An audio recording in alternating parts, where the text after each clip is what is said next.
Hello, this is Student-Centered Learning Video Group Presentation, MTH3301 Real Analysis, Semester 2, Session 2020-2021. This group consists of 5 members. Hidayah will be present as the first presenter, Mohamad Najmi as the second presenter. Third presenter is Khairul Nisa.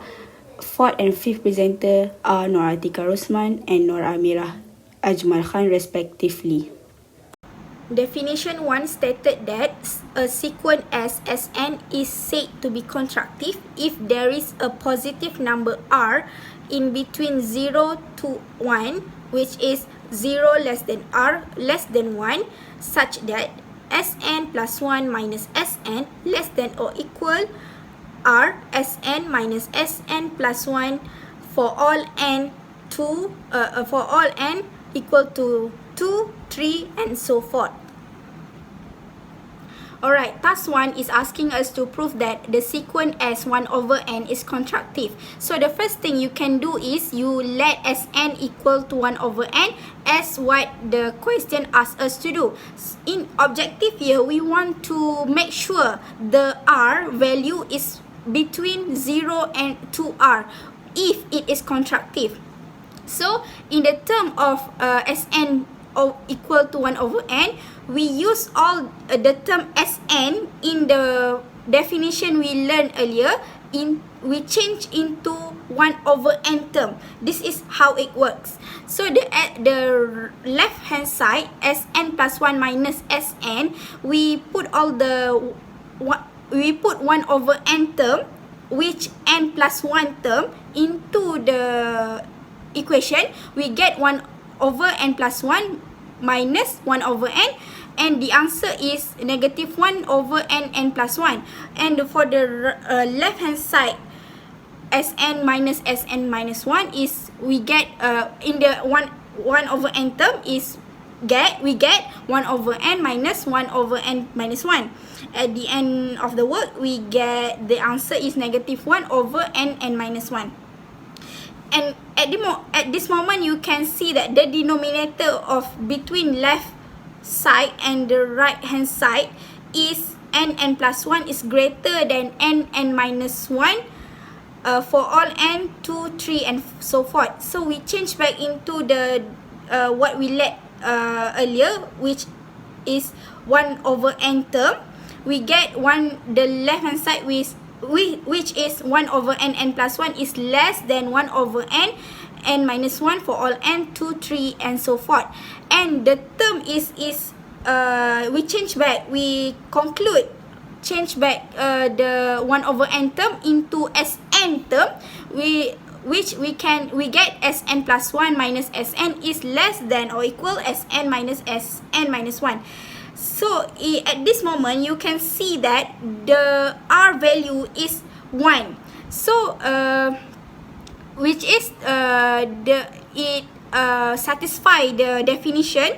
The definition tell that r is must between 0 to 1. So we can say that therefore Sn the sequence Sn 1 over n is contractive. Next, task 2, prove that sequence S set n is not contractive. So the firstly, you let Sn is equal to set n, and therefore you change all the Sn term from the definition into the set n term. So you get for the left hand side, you get set n plus 1 minus set n, and for the right hand side you get set n minus 1. So to prove it is not contractive, we use the contradiction method.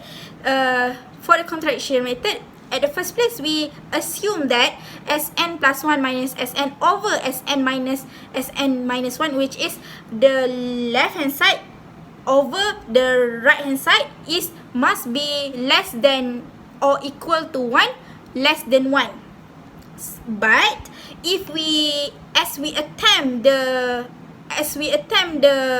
term, the Sn term in the set n term to get what we assume at the first place, we can see here the equation, the answer will give us greater to 1 answer.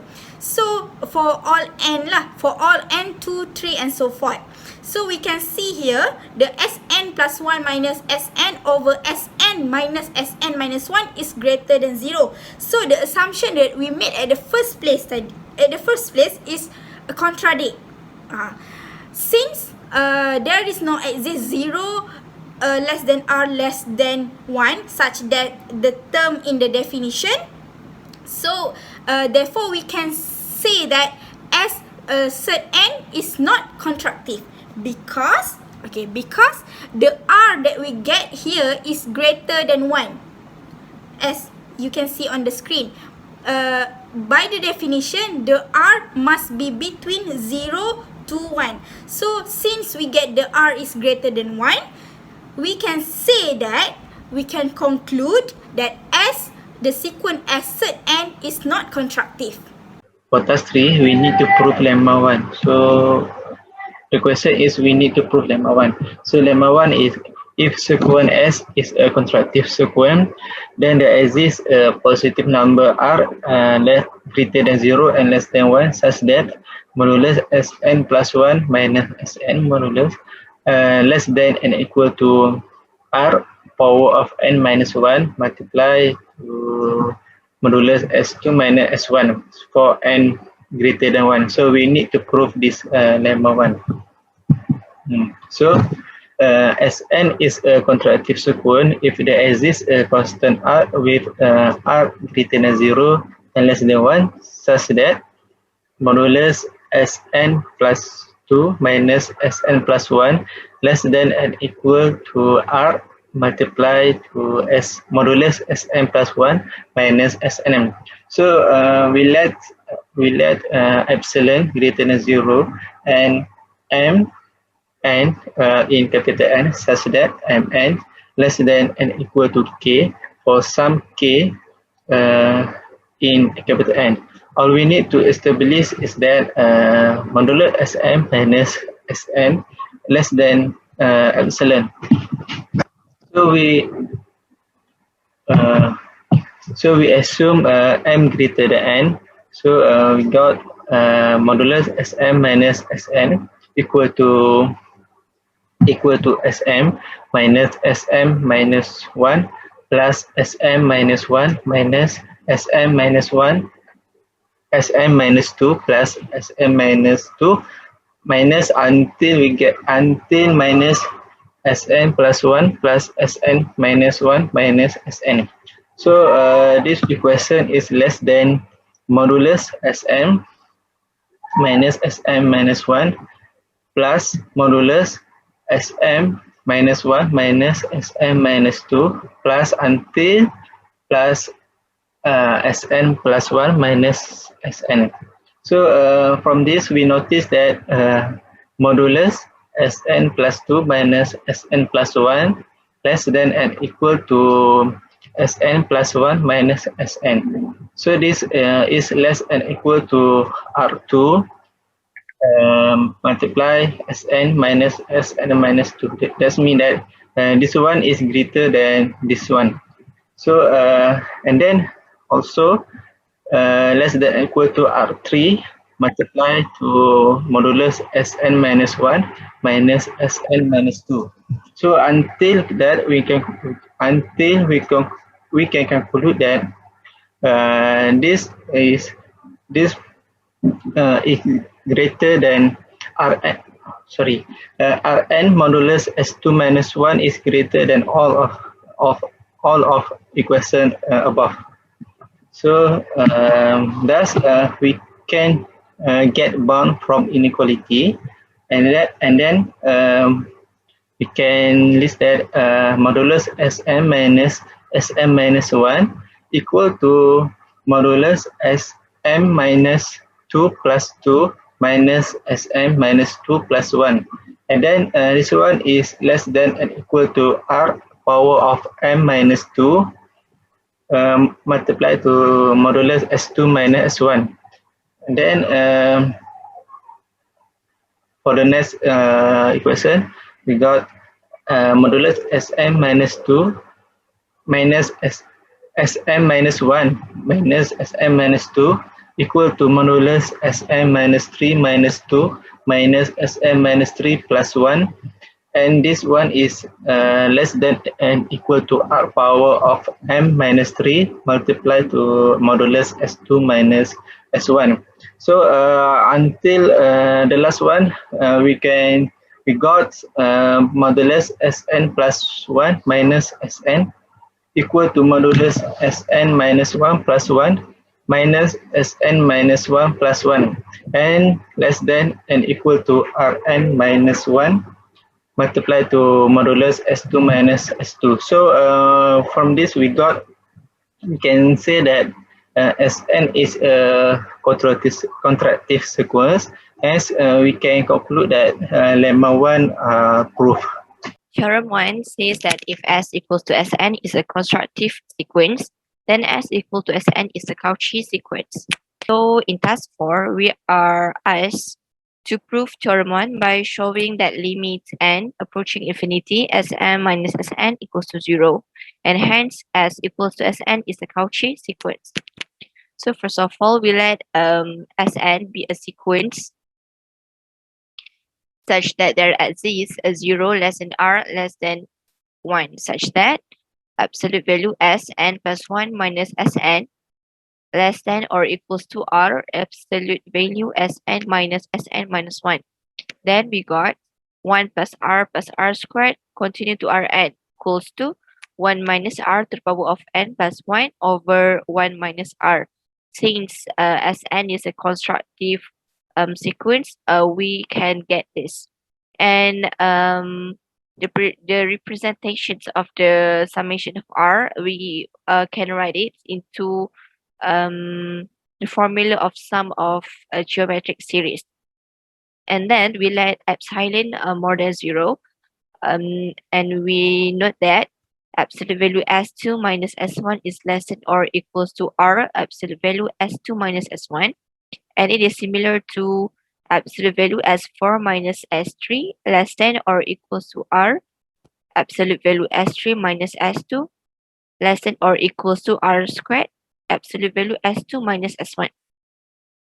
So in general, we can say that absolute value Sn plus 1 minus Sn is less than or equals to R. Absolute value Sn minus 1 less than or equals to R2. The absolute value Sn minus 1 minus Sn minus 2 less than or equals to continue to R to the power of n minus 1 absolute value S2 minus S1. Next, for m greater than n, we can evaluate the quantity by absolute value Sm minus Sn is less than or equals to absolute value Sm minus Sm minus 1 plus absolute value Sm minus 1 minus Sm minus 2 continue to absolute value Sn plus 1 minus Sn. And we can rewrite it, and the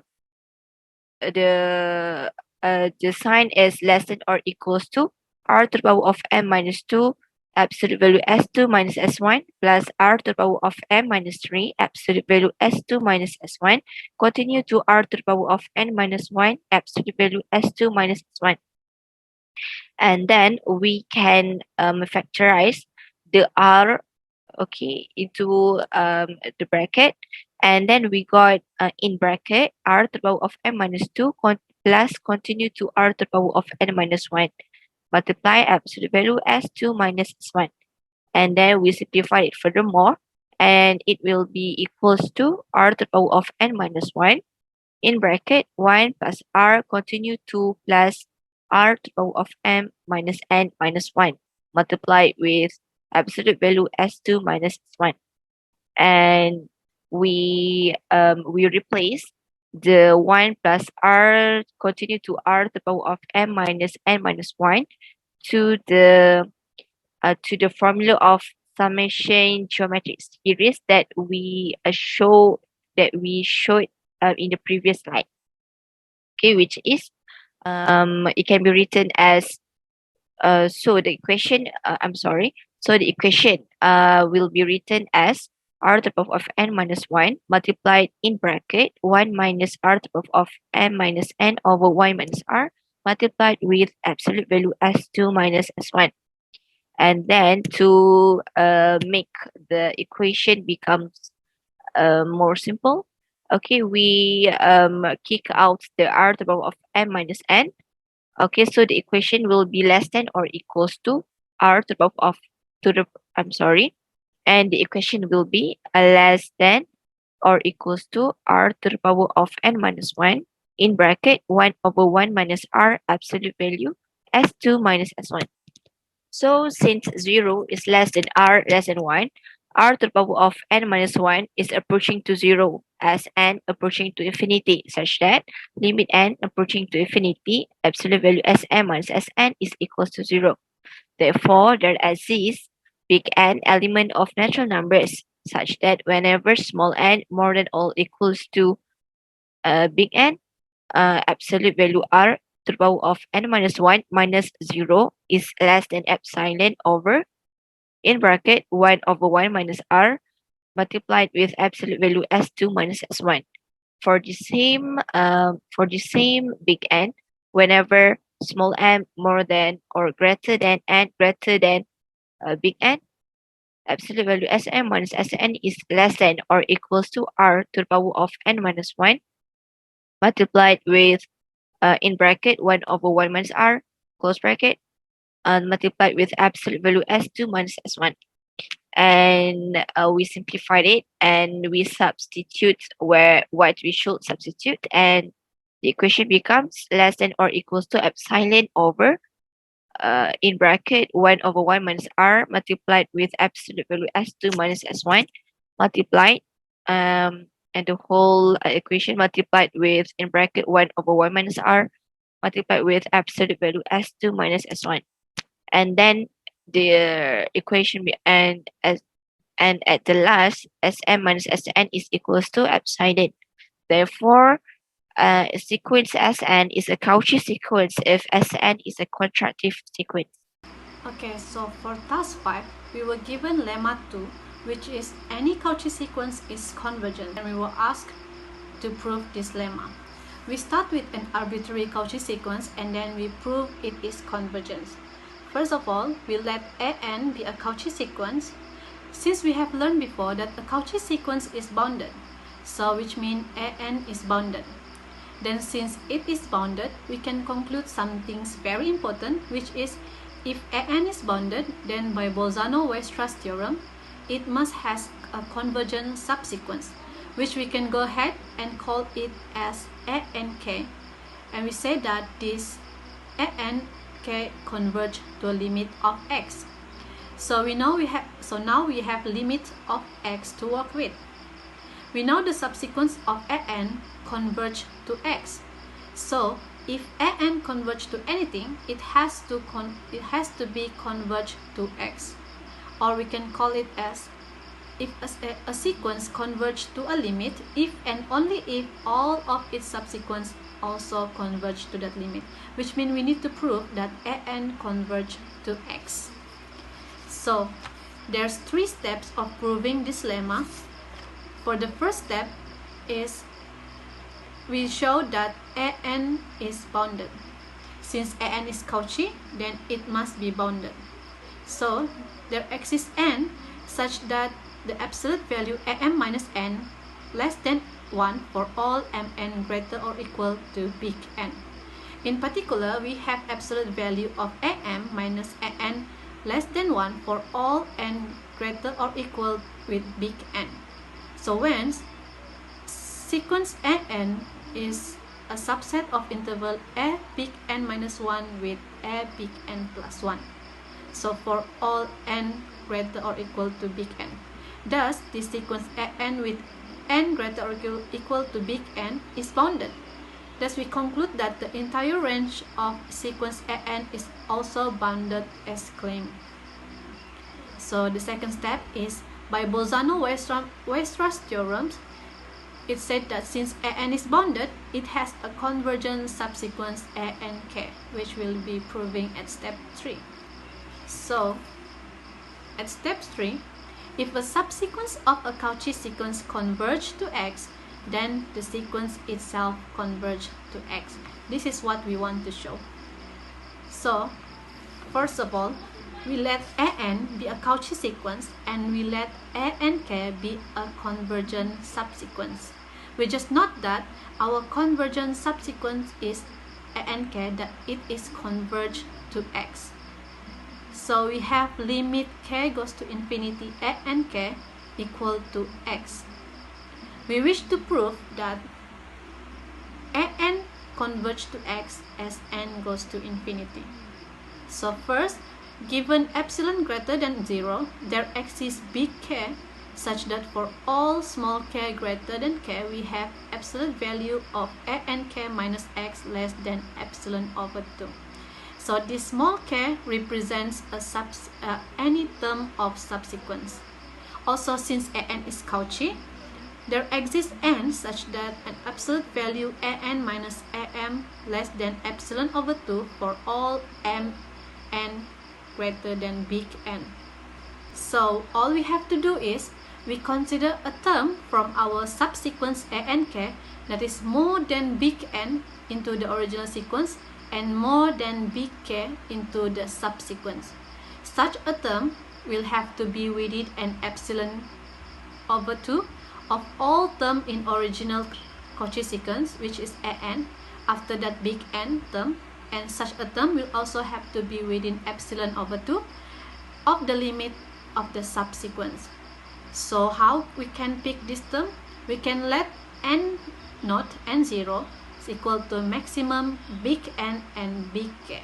So we just consider the first term of the subsequence after the n naught term. So we consider A and L.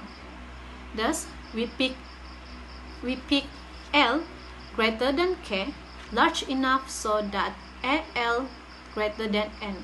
Then for all n greater than big N, we have this absolute value an minus x, which is equal to an minus anl plus anl minus x. So in here, we considering all n term after by the big N term. So we begin as usual from the absolute value an with the desired limits, which I have said before. And then we subtract and add this particular term of subsequence a and l, which is also a term of the original sequence. Then we apply triangle inequality theorem across the additions. So we will get less than or equal absolute value an minus a and l plus with absolute value a and l minus x. So here our definition of Cauchy sequence come into play because an minus a and l, these two terms are the sequence of the big N term. So we know the difference of this absolute value is less than epsilon over 2. While the term a and l minus x come after the the term of big K. Also, the difference between this term and the limit x is also less than epsilon over 2. And so their sum is less than epsilon over 2 plus epsilon over 2, which of course equal to epsilon.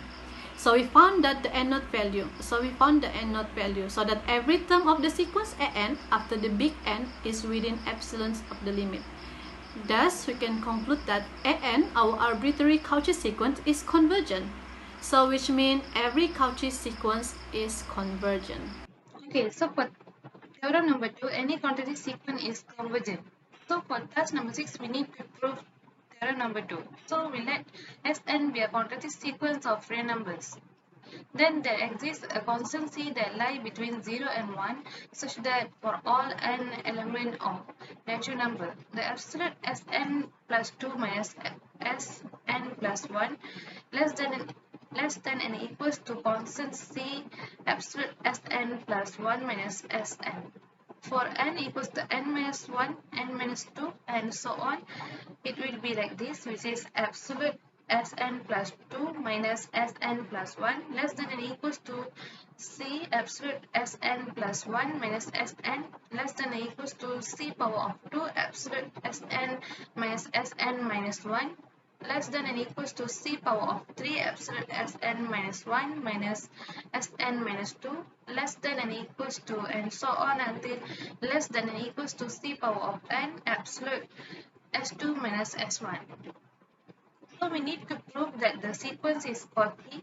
So we take m greater than n. So absolute Sm minus Sn will be less than and equals to absolute Sm minus Sm minus 1 plus absolute Sm minus 1 minus Sm minus 2 plus absolute Sm minus 2 minus Sm minus 3 plus and so on until absolute Sn plus 1 minus Sn, which is less than and equals to c power of m minus 2 absolute s2 minus s1 plus c power of m minus 3 absolute s2 minus s1 plus c power of m minus 4 absolute s2 minus s1 and so on until c power of n minus 1 absolute s2 minus s1.